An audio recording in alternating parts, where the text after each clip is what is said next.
That's just an example of standing up for what needs to be done in government.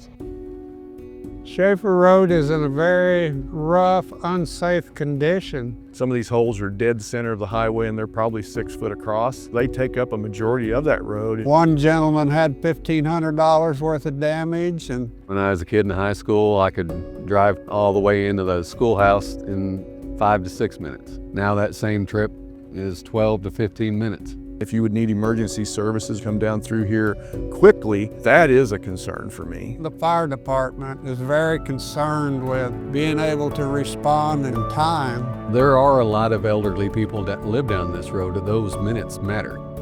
The story of Shafer Road is a microcosm of what's wrong with government. We do continue to pay these taxes and the road just continues to get in worse disrepair. And we would have meetings. My wife drew up a petition, and we've got somewhere around 470 names. A year ago, they promised they was going to get this same $2 million grant to fix the road, and it passed, but the governor vetoed it. The decision makers need to step up and do the right thing. You've probably heard the expression, the wheels of government turn slowly. Yeah. This road's MoDOT's responsibility right now. But they're not doing anything about it. So Andrew Beatty said we're happy.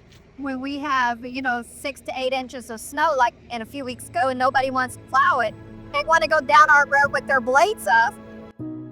We've had some very frustrated constituents that drive this road, and I don't blame them one bit. I wasn't very happy with our now new director from MoDOT, the way he treated everybody at our meeting down here, and I asked him, Pippity, let go. Some of the folks in Jeff City do not drive on these roads. We need to hold those people more accountable. We have made Shafer Road one of our priorities.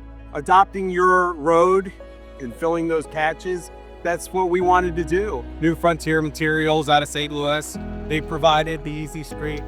So hopefully we're gonna get some action out of this. I don't want to say we've heard it all before from the representatives, but we have, so we'll see. Pothole Patrol, we are not just about maintenance on the roads. We're here for a cause, efficiency in government. Bringing awareness to cities and towns that we visit. And demonstrating how they can be more efficient. We want to make the road safe.